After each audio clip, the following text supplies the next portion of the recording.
2011년 무려 145년 만에 마침내 고국의 품으로 돌아온 외교 장각 의궤, 다들 기억하실 텐데요.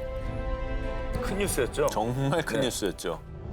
이 외교 장각 의궤는 1866년 병인양요 당시 프랑스군이 강화도 규장각에서 약탈해 갔습니다. 한편 외교 장각 의궤 반환에 대해 프랑스에서는 야, 이거 반환하면 다른 문화재도 다 돌려줘야 되는 거 아니냐? 라며 반대하는 입장이 아주 강경했습니다. 프랑스 정부 부처 간의 갈등이 심화되던 당시 외교장각 반환에 앞장선 한 프랑스인이 있었는데요. 바로 파리 7대학의 교수 마르틴 프루스트 박사. 프루스트 교수는 서울대학교에서 한국어를 공부한 뒤에요. 파리에 돌아간 뒤 파리 7대학 동양학부 한국학과 교수로 30년 가까이 한국어와 한국 문화를 가르쳤고요. 그리고 문화정책 담당관으로 주한 프랑스 대사관에서도 일했는데요. 그런데 그녀가 외교장각 반환에 앞장서게 된 계기가 있었으니 1993년 미테랑 프랑스 전 대통령이 고속철도 사업 관계로 방한했을 당시 외교장각 반환을 약속했지만요. 결국 이 약속이 지켜지지 않아 많은 한국인들이 실망하자 그녀는 내가 외교장각 의궤 반환에 나서야겠어 라고 결심했고요. 그 뒤 곧바로 파리 7대학과 파리 13대학 총장 등 주변 지식인들을 설득했고요. 결국 뜻을 모아 외교장각 의궤 반환 지지협회를 구성합니다. 어우, 감사해라. 외교장각 도서가 극히 일부만 해독되는 등 프랑스에선 사실상 방치되고 있는 상황입니다. 실질적인 역사 연구를 위해서라도 한국에 꼭 돌려줘야 합니다. 더불어 프랑스 언론에 외교장각 의궤 반환의 정당성을 알리는 기고문을 게재하는 등 적극적인 활동을 펼친 결과 비로소 2011년에 외교장각 의궤가 제자리를 찾아올 수 있게 된 겁니다. 야, 10여 년 만에 미테랑 대통령의 공약을 이 교수님이 실천해 주신 거네요. 그러게요. 그죠? 그리고 2015년 11월 프루스트 박사는 외교장각 의궤 반환에 공헌한 것을 인정받아 우리나라 법무부로부터 특별 귀화 허가를 인정. 단순한 명예 한국인이 아닌 진짜 한국인이 되어 한국에 살게 된 그녀는 이런 소감을 전했습니다. So I got this honor to become Korean. I am a Korean now. 한국을 사랑한 대한 외국인 19, 이번에 9위입니다. (1991년 4월) 초 서울을 찾은 한 일본인 노인. 그런데 그의 목적지는 한국의 인기 관광지가 아닌 서대문 형무소. 서울이 많이 변했지만 여기는 그대로인 것 같네요. 자, 이 일본인은 이소가야 세지. 일본에서 태어나고 자란 그는 1928년 보병연대 보충병으로 소집되어 처음 조선 땅을 밟게 됐습니다. 제대 후엔 조선에 정착할 마음으로 질소 비료 공장에 취직. 이후 식민지 조선에서 일하게 된 그러던 어느 날 일본인 사택촌에서 살다 조선인 하숙집으로 옮긴 이소가야. 그런데 이 하숙집에서 만난 조선 청년들로 인해 그의 인생은 180도 바뀌게 됩니다. 이 하숙집의 정체, 바로 흥남 공장에서 근무하는 사회주의 노동운동가들의 아지트. 처음엔 그들의 대화를 반도 이해하기 힘들었지만 이소가야는 조선 청년들을 통해 점점 식민지 조선이 겪는 민족 차별과 부당한 노동 현실을 깨닫게 됩니다. 자, 그리고 1931년 이소가야는 조선 청년들과 본격적인 노동조합 건설을 추진하게 되는데요. 그는 일본인부 조직의 책임을 맡게 됩니다. 그래서 비밀리에 일본인 조합원을 모집. 노동자들의 교양을 위한 노동자 신문을 발행할 때 일본어판을 담당했습니다. 그러나 1932년 5월 1일 그들은 노동자의 날 투쟁을 준비하던 과정에서 그만 일본 경찰에 발각. 결국 이소가야와 그의 동료들은 치안유지법 위반으로 검거돼 투옥되고 마는데요. 자, 옥살이에 지친 그의 조선인 동료들조차 개인의 사상을 바꾸겠다는 전향서를 쓰고 추록했는데요. 하지만 이소가야는 끝까지 타협하지 않은 채 전향을 거부했습니다. 당시 감옥에서 조선에 있는 일본인 60만 내지인 중 유일한 비국인이다라는 비난을 듣기도 했다고 합니다. 그렇게 9년 가까이 함흥 형무소와 서대문 형무소에서 생활해야만 했던 그는 1941년 1월 비로소 세상 밖으로 나올 수 있었습니다. 대단하네요. 대단하네. 한 번도 이제 뜻을 굽히지 않은 거 아닙니까? 그렇죠. 그죠? 그동안 드러나지 않았지만 조선 노동운동가들의 동료였던 이소가야 세지. 56년 만에 다시 한국을 찾은 그는 서대문 형무소 방문 후 일본으로 돌아가 이렇게 정했습니다. 일본은 한민족에 대한 속죄를 죽은 자에 대해서도 행해야 됩니다. 한국을 사랑한 대한외국인 19, 이번엔 8위를 공개하겠습니다. 김구 선생을 살린 은인. 1932년 4월 29일 중국 홍커우 공원 폭탄을 투척하고 의거한 윤봉길 의사.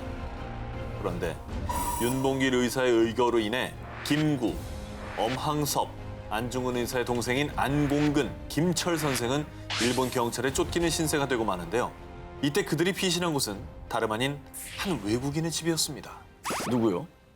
이들을 숨겨준 사람은 바로 미국 선교사 조지 애쉬모어 피치. 만약에 애쉬모어가 아니었다면 김구 선생을 비롯한 독립운동가들이 금방 발각됐을지도 모르는 일. 와. 그는 4명의 독립운동가들이 자신의 집에서 지낼 수 있도록 한 달 동안 장소를 제공했는데, 그런데 점점 좁혀오는 일본 경찰의 수사망. 결국 그들의 은신처는 탄로가 나고 절체절명 위기의 순간. 안 되겠습니다, 선생. 제 아내와 부부로 위장해 얼른 이곳을 빠져나가십시오.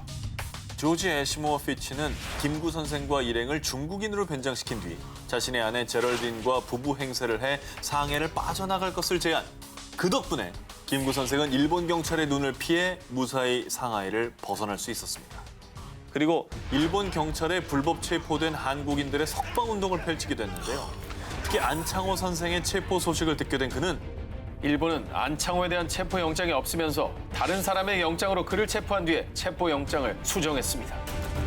당시 체포 과정의 불법성에 대한 서한을 프랑스 언론사에 보내며 그의 석방운동에 앞장섰습니다. 대단합니다. 네. 저를 저렇게 안 알리면 뭐 누가 관심을 했습니까? 그렇죠. 그 사실 네. 그때 우리나라 사람들은 뭐 국제적으로는 힘이 없었기 아예 때문에 없죠. 어떻게 예. 말을 해봐야 안 먹히는 시대였잖아요.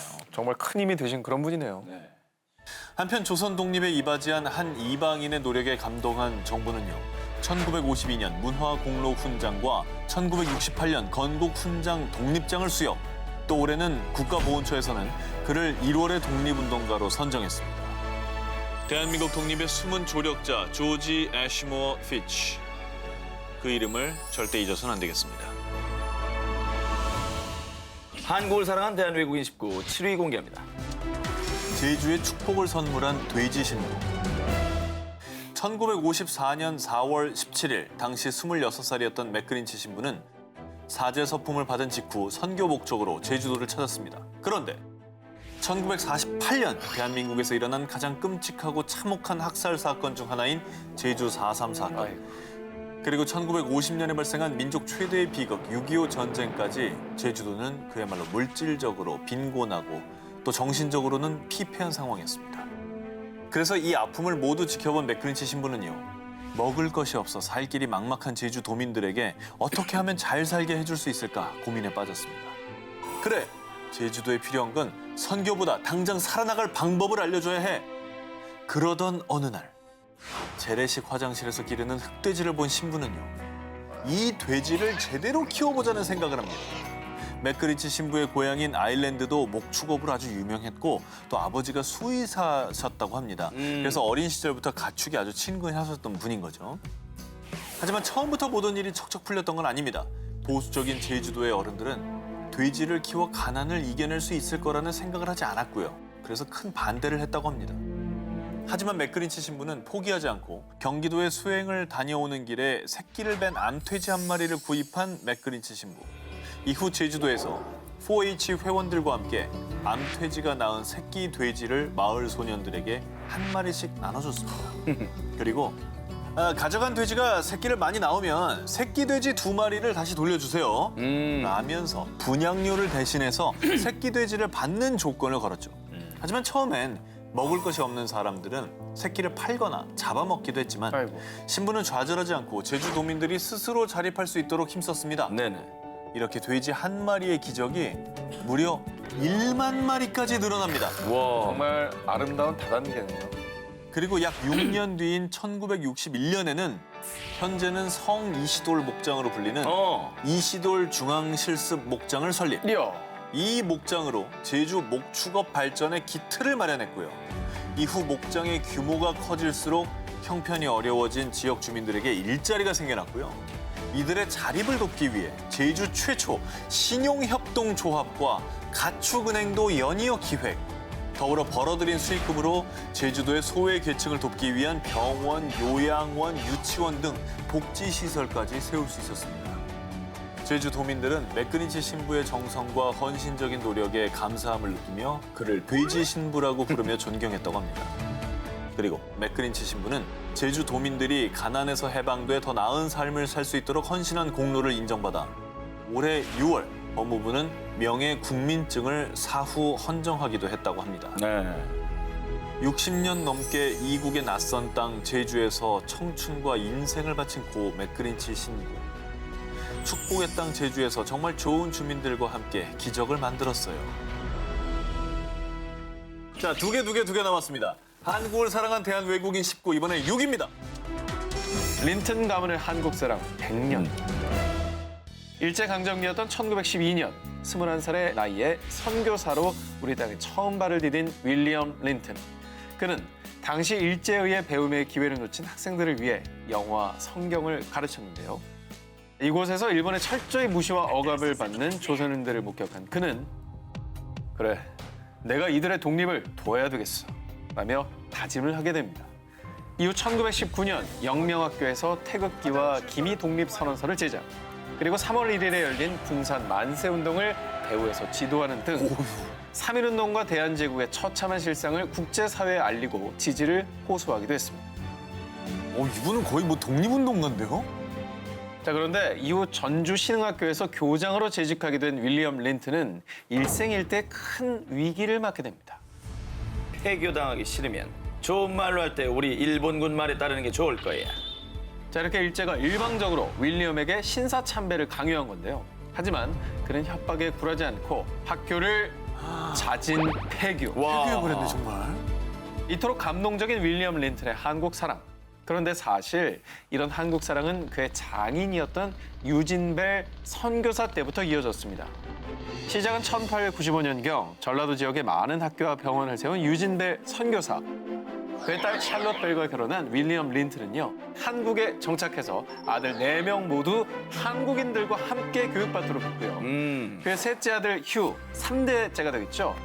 그는 39살 때 6.25 전쟁이 발발했다는 소식을 듣고 해군 장교로 복귀해 인천 상륙 작전에 참여.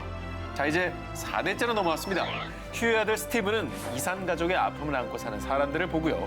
1994년 유진벨 재단을 설립하게 됩니다. 이후 400억 원이 넘는 의약품과 의료 장비를 북한에 지원. 그리고 스티븐의 동생 조는 1980년 5.18 민주화 운동 당시 시민군의 영어 통역을 맡았는데요. 대단하다. 이 사건으로 한국인들의 뜨거운 애국심을 느낀 그는 결국 2012년 대한민국의 국적을 취득했습니다. 살았다. 나도 한국 사람 됐다. 자, 무려 100년 넘게 4대에 걸쳐 한국을 사랑해온 사람들. 이들의 의지와 또 투쟁, 그리고 사랑에 다시 한번 감사드립니다.